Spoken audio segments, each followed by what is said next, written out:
Hi everyone and welcome to a brand new video on my channel.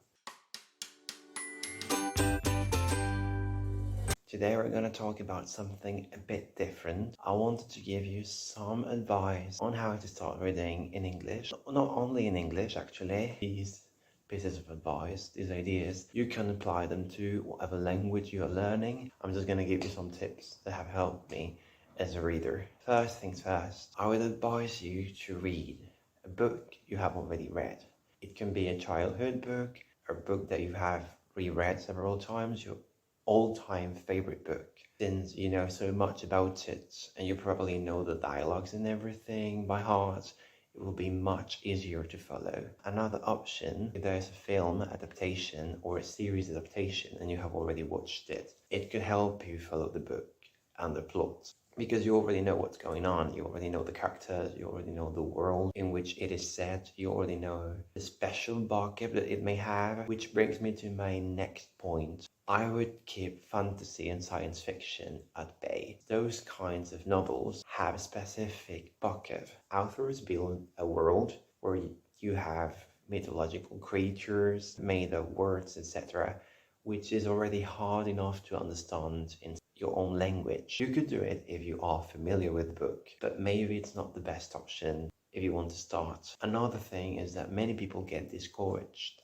from reading books in English or any other language because they think they don't have a high enough level. You need to know the basics. I would advise you not to grab a book until you have reached a B1 level, because you need to know the basic grammar, you need to have a bit of vocab.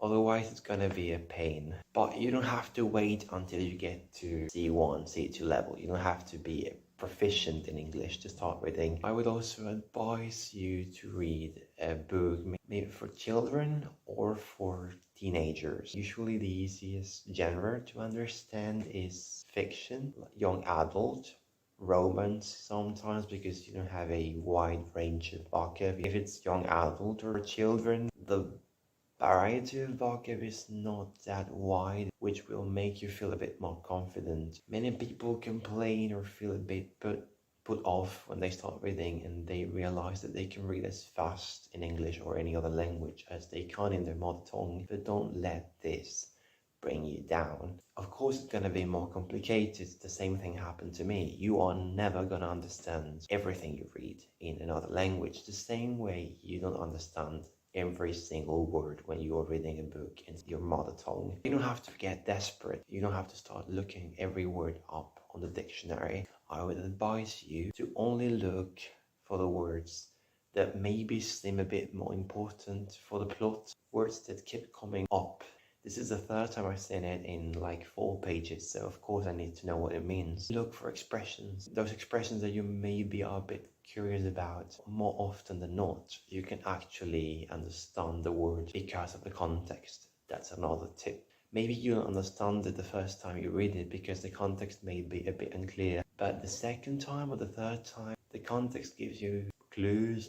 Another tip I would give you, you can read on ebook. I had never done this before, but I realized while reading a book in French not so long ago. On your ebook you have dictionaries, English to Spanish, French to Spanish, and vice versa. If you click on a word on your ebook, it's much more comfortable. You get the translation or the meaning, which makes it a lot easier. It's a piece of cake to read in another language nowadays with your ebook.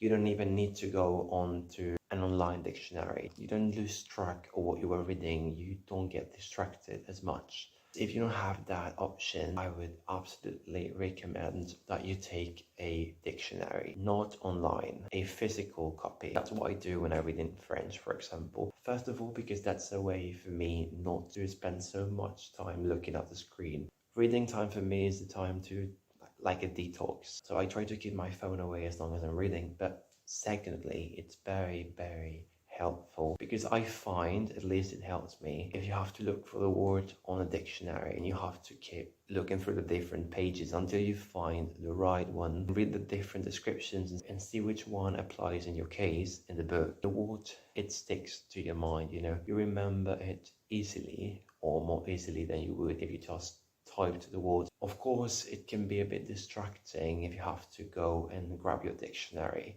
Another tip Don't get discouraged. You may be like, oh, I don't understand this. I don't want to keep going, keep going. It's going to be hard. It's not going to be a bed of roses. It's not going to be a walk in the park. It's going to take time. You have to try. Practice makes perfect. Maybe just spend 20 minutes, 30 minutes reading, read 10 pages, a short chapter.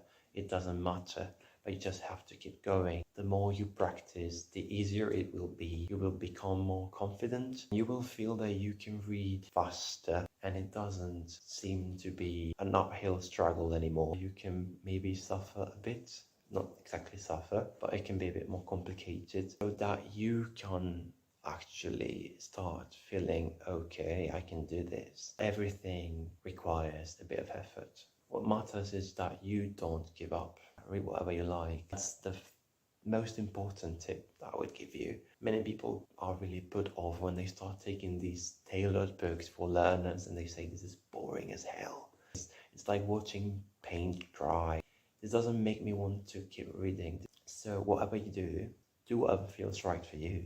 My method, these tips work for me, but they may not work for you. Do whatever makes you feel comfortable. And of course, read because it's something fun. You can learn reading, and it's one of the most wonderful, enriching experiences. It's one of its many advantages, but read because it's thrilling, because it makes you dream. That's the best tip I can give you. So grab something you know is going to make you feel like this is a page turner. I just can't put it down.